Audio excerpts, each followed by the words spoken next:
Glacier का नाम बोलो। इसी गंगोत्री ग्लेशियर से एक नदी निकलती है जिसका नाम भागीरथी। क्या नाम है? और इस भागीरथी नदी में एक नदी आके मिलती है संतोपत ग्लेशियर से जिसका नाम अलकनंदा। तो भागीरथी और अलकनंदा नदी का संगम कहाँ पर होता है? देवप्रयाग में। कहाँ पर होता है? और इन दोनों की संयुक्त धारा को किस किस की? भागीरथी और अलकनंदा की संयुक्त धारा को क्या नाम देते हैं? गंगा। क्या कहते हैं? गंगा। देवप्रयाग के बाद गंगा पहुंचती ऋषिकेश, ऋषिकेश के बाद कहाँ पहुंचती? हरिद्वार। और इस हरिद्वार तक गंगा नदी का बहाव किसमें होता है? पर्वतीय भागों में, हिमालयी रीजन में। और इस हरिद्वार के बाद से गंगा कहाँ एंट्री करती है? मैदानी भागों में। कहाँ एंट्री करती है? मैदानी भागों में प्रवेश करती। इसके बाद गंगा बिजनौर से, कहाँ से? बिजनौर से कहाँ एंट्री करती? तो बिजनौर से अपने यूपी में एंट्री करती है। कौन? रिवर गंगा। कहाँ से? बिजनौर से कहाँ एंट्री करती? यूपी में एंट्री करती है। उसके बाद बिजनौर से यूपी में आने के बाद आगे बढ़ते हुए बुलंदशहर से होते हुए, इन जिलों से होते हुए कहाँ पहुंचती? कन्नौज। कहाँ पहुंचती? फिर कन्नौज से आगे बढ़ के कहाँ? प्रयागराज। प्रयागराज से आगे बढ़े तो प्रयागराज से अगर हम लोग आगे बढ़ेंगे तो ये पड़ेगा हमको मिर्जापुर। क्या पड़ेगा? मिर्जापुर से आगे बढ़ो तो क्या पड़ेगा? वाराणसी। क्या पड़ेगा? वाराणसी। फिर वाराणसी के बाद कहाँ पहुंचती? गाजीपुर।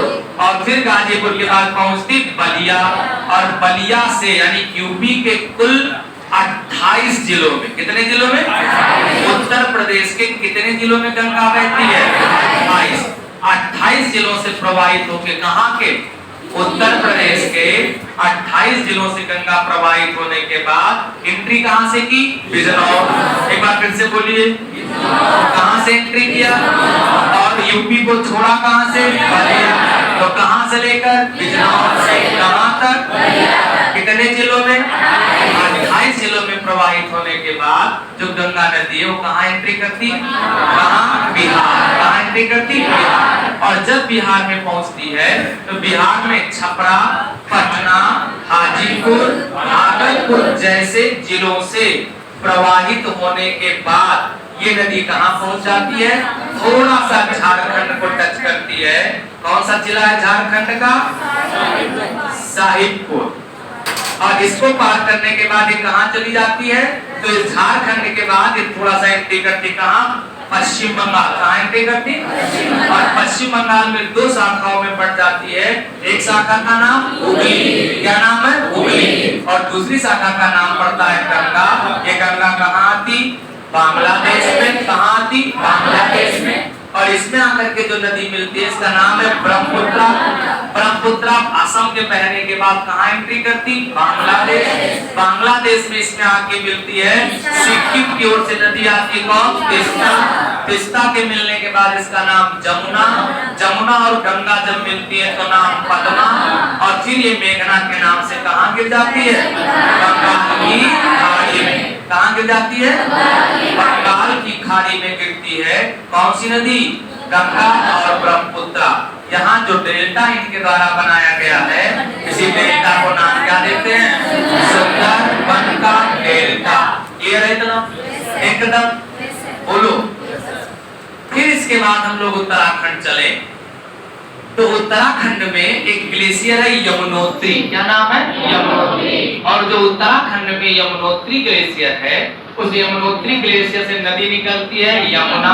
कौन सी नदी? यमुना नदी जब आगे की ओर प्रवाहित होती है तो सहारनपुर से, फिर से बोलो, किस जिले से? सहारनपुर से एंट्री करती है कहाँ? यूपी में। कहाँ एंट्री करती है? ये यूपी के पश्चिमी सीमा पर बहते हुए फिर मथुरा। कहाँ पहुंचती? मथुरा के बाद आगरा के बाद इटावा के बाद औरैया के बाद जालौन के बाद हमीरपुर के बाद बांदा के बाद कौशाम्बी से होकर कहाँ पहुंच जाती है? प्रयागराज में। किससे मिल जाती है? किससे मिल जाती है? गंगा से। किससे? गंगा से। अब अगर हम लोग बात करें यमुना की सहायक की, तो यमुना के सहायकों की बात करें तो एक नदी आके यमुना में मिलती है जिसका नाम है हिंडन। क्या नाम है? हिंडन किसकी सहायक? यमुना की। किसकी सहायक? यमुना की। और इसी हिंडन नदी के किनारे आलमगीरपुर मेरठ में सिंध घाटी सभ्यता का सबसे पूर्वी शहर, याद आया? तो ये हिंडन। अच्छा, उसके बाद देखें तो महू से आकर के नदी मिलती है चंबल। चंबल की सहायक कौन कौन सी है? तो चंबल की सहायक है कौन सी? क्षिप्रा, कालीसिंध, बनास। ये कहाँ के मिलती है? औरैया। किससे मिल जाती? यमुना से। फिर कौन सी नदी पड़ा? सिंध। सिंध किसमें आके मिल जाती? जालौन में आकर के यमुना से मिल जाती। फिर नदी कौन सी आती? बेतवा। कौन सी? और बेतवा नदी कहाँ मिलती? हमीरपुर में। किससे? यमुना से। फिर कौन सी नदी आती? केन। कौन सी? केन। और केन किसमें आके मिल जाती? बांदा में आके किससे मिल जाती? किससे? यमुना से। फिर एक नदी है ये, इस नदी का नाम है टोंस। क्या नाम है? टोंस। टोंस नदी आकर के भी किसमें? गंगा में मिलती है। किसमें मिलती है? गंगा में मिलती है। ये प्रयागराज जिला में ही पड़ता है। कौन सी नदी? टोंस। किसमें मिलती? गंगा में। फिर इसके बाद हम लोग बात करें तो ये है मैकाल पर्वत। कौन सा पर्वत? मैकाल पर्वत की चोटी का नाम अमरकंटक। क्या नाम है? और इसी अमरकंटक से जो नदी निकलती है उसका नाम सोन। क्या नाम है? सोन। और इसी सोन में आके कौन मिलता? रिहन। फिर ये सोन नदी कहाँ? पटना में। किससे मिल जाती? गंगा से। क्लियर है? फिर इसके बाद हम लोग अब उत्तर से सहायक देखें तो हम लोग कहाँ पहुंचे? उत्तराखंड। उत्तराखंड में कौन सी नदी? तो रामगंगा। कौन सी? रामगंगा। किस ग्लेशियर से? नामी। नामी ग्लेशियर से कौन सी नदी निकली? रामगंगा। और रामगंगा कहाँ? कन्नौज में। किससे मिल जाती? गंगा से। किससे मिल जाती? फिर कहाँ पहुंच गए हम लोग? पीलीभीत। पीलीभीत में कौन सी झील? इस गुलाब झील से कौन सी नदी निकली? गोमती। फिर गोमती कहाँ? गाजीपुर में। किससे मिल जाती? गंगा से। फिर उसके बाद हम लोग पहुंचे कहाँ? मिलाम ग्लेशियर। मिलाम ग्लेशियर से काली नदी जब यूपी में आती तो नाम साया। इसी के किनारे दुधवा नेशनल पार्क स्थित है। फिर हम लोग कहाँ पहुंचे? नेपाल। नेपाल में कौन सा ग्लेशियर? मक्सातुंग। इस मक्सातुंग ग्लेशियर से कर्नाली। यहाँ नाम क्या है? घाघरा। ये घाघरा नदी अपनी सहायक कौन कौन? सरयू और कौन? राप्ती के साथ मिलकर के कहाँ? छपरा में। किससे मिल जाती? गंगा से। इसके बाद कौन सा? ग्रेटर हिमालय। ग्रेटर हिमालय से कौन सी नदी आती? गंगा। ये थोड़ी दूर पर हमारे यूपी की पूर्वी सीमा बनाती है। फिर उसके बाद कहाँ? हाजीपुर में। किससे मिल जाती? गंगा से। किससे मिल जाती? गंगा से। उसके बाद आगे बढ़े हम लोग तो गोसाई धाम। गोसाई धाम से कौन निकलता? कोसी। कौन निकलता? और कोसी कहाँ? भागलपुर में। किससे मिल जाती? गंगा से। और फिर एक नदी आती है दार्जिलिंग से, नाम है महानंदा।